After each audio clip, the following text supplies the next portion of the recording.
All right. Hey y'all. So I know this video is coming out just a little bit late, and that's because I've been working on editing some videos of some pilgrimages that I've recently done, but it's taking me longer than I expected. So I'm actually calling an audible and doing a very special episode today.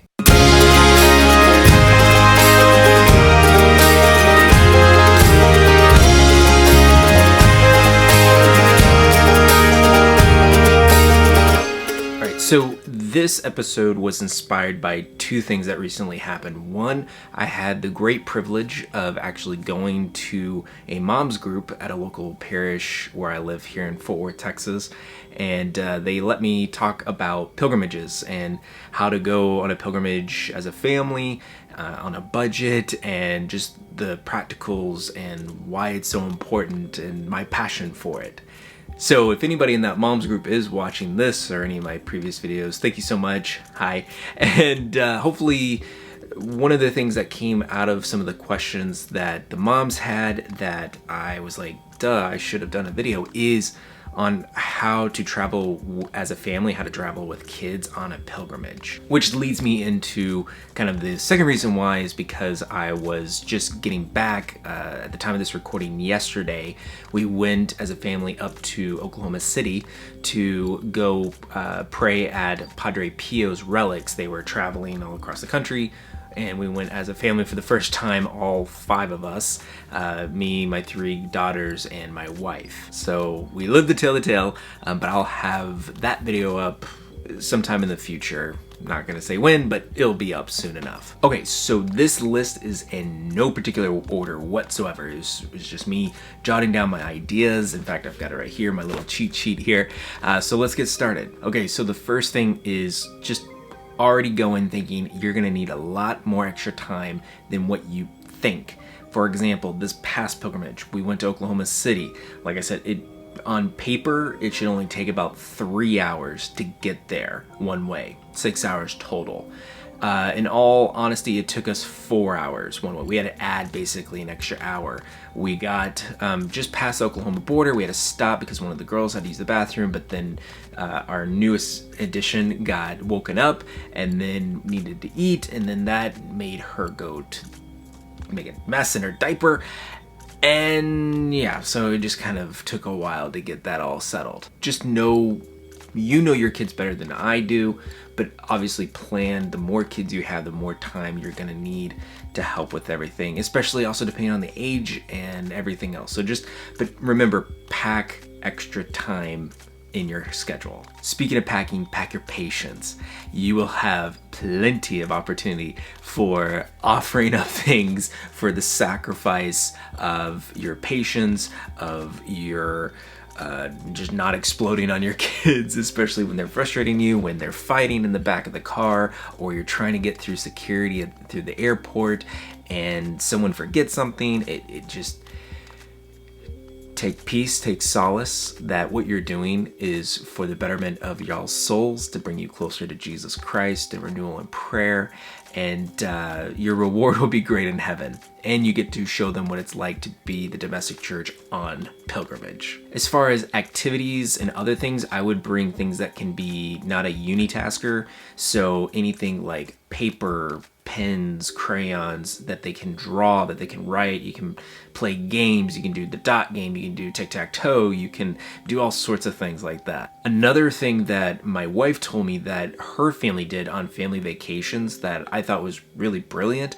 is that they would drive from Texas to Minnesota or Wisconsin, and that's where they're originally from, and every time they would pass a state, they would get a little gift. And I remember my wife saying that one of the biggest things that they got one year was the Lion King soundtrack on cassette, and they got to listen to it on the way up there once they got it into Oklahoma, which was so, you know, I think that's a great thing that you could do. It helps build anticipation for the kids to be like, oh, are we almost there to the next state? You know, don't go overboard on it, but you know, that's just an idea. When you're packing, and honestly, I'm gonna have a separate video on how to pack. I know I've done a video, I'll leave a link up above on how to pack for a pilgrimage, but that was for like you as an individual. But if you are watching this and you have kids or a family and you want to know how to pack, I'll do a later video on that.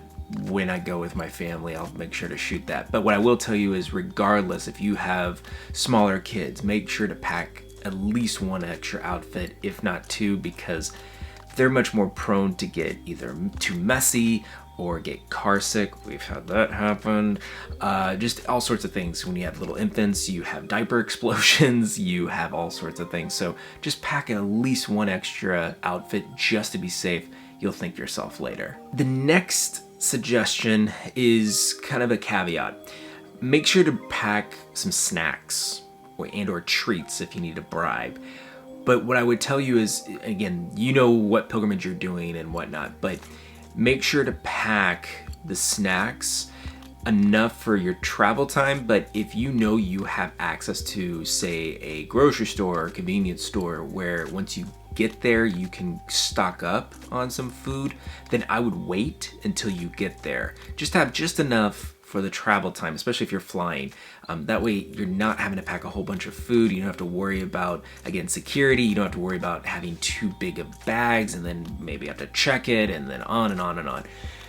That way you don't have to worry about it. Now, if you're like me and you're crazy and you like to drive everywhere and you want to do more of a road trip style, it's a little bit easier to go to the grocery store ahead of time, plan those meals out. That's what I actually did for my daughter and I when we went up to Montreal. We got some bread, got some chips, got a bunch of stuff, and just carpooled it. And it saves you a lot of money in the long run. But again, depending on where you're going and what you're doing, definitely pack snacks regardless, but the amount of which you pack will depend on your access to food once you arrive and how you can save money once you get there. Another thing is, do not be afraid to look for playgrounds. Look for play areas, especially at your pilgrimage site. Not there, it's probably not going to have a playground, at least probably not. But maybe nearby there's a park, and maybe before you go to that church or that shrine, you can stop at that park. Let the kids run around, burn off the energy, especially if they've been cooped up in a car or just been cooped up in a hotel. Get them out there. Speaking of hotels, if you're staying at a hotel, see if they have like an indoor pool or something. Bring the swimsuit. Again, anything that can burn off energy, so when they go into the shrine, they're not just basket cases and they're running up and down the aisles and through the pews and you're freaking out and you're worrying about everything. You can do that. Or you can, again, bribe them after the church, after the shrine or basilica or wherever you're going for pilgrimage. Say, hey, if you're good here, we pray and we have some time, then I'll take you out and you can go play. Make sure to have a great playlist. No matter if you're flying, no matter if you're driving, have a great playlist. Make sure to grab some of not only your favorites, but definitely the kids' favorites. I can't tell you how many times I listened to the Moana soundtrack, as well as every Disney princess, Tangled, Brave, even Frozen. I mean, you name it, we listened to it on the way there and back to Montreal with my middle daughter. It's one of those things that it kind of grew on me, and then I got tired of it, and then it came back around. I am so sick of this song. Don't worry, it comes around again. What do you mean? But it's a great time, and it makes it more enjoyable for them and just the whole experience. If you are traveling with really small children, make sure to pack your strollers or your carrier cases so that way you can free up your hands, especially if you have multiple children. We had to do this when we went to World Youth Day. We had a 6-week-old, we had a 2-year-old. We made sure that have not only kind of like a stroller, but have the carrier, so that way if I needed to grab my oldest daughter, who was only 2, hold her hand, you could do that. It just frees you up. It also gives you more space, especially if you have a stroller. There's usually a little compartment underneath. You can put the diaper bag down in there. You can put whatever you need to in there, and it just really frees you up. And it's a lot easier, more mobile whenever you're trying to get through certain areas, especially if you're with a group or you're just trying to get from point A to point B in a timely manner. Oh, bonus tip, I forgot to mention with carriers and things. I know in the past, I think they still do, but they have these special car seats, which is also another thing to keep in mind. Just make sure you have a car seat if you need it, and just be prepared for that. But if you're flying, they actually have these like special seats where it's FAA approved. You can put it on the actual airplane seat, but then you can then use it as a car seat. And that way it's kind of a 2-for-1 deal. And the one that I borrowed from a friend when we went to Poland for World Youth Day, they had the airplane seat, and then it had like this handle thing that pulled out, and it was on wheels, so I could strap my daughter in and then just wheel her. She thought that was the funnest thing, and it was the easiest thing to do. So I would highly encourage you, if you're going to be a really big, traveler with little kids, you may want to look into that. I don't know, just Google search like airplane seat / car seat for toddlers or something like that. I'm sure something will come up.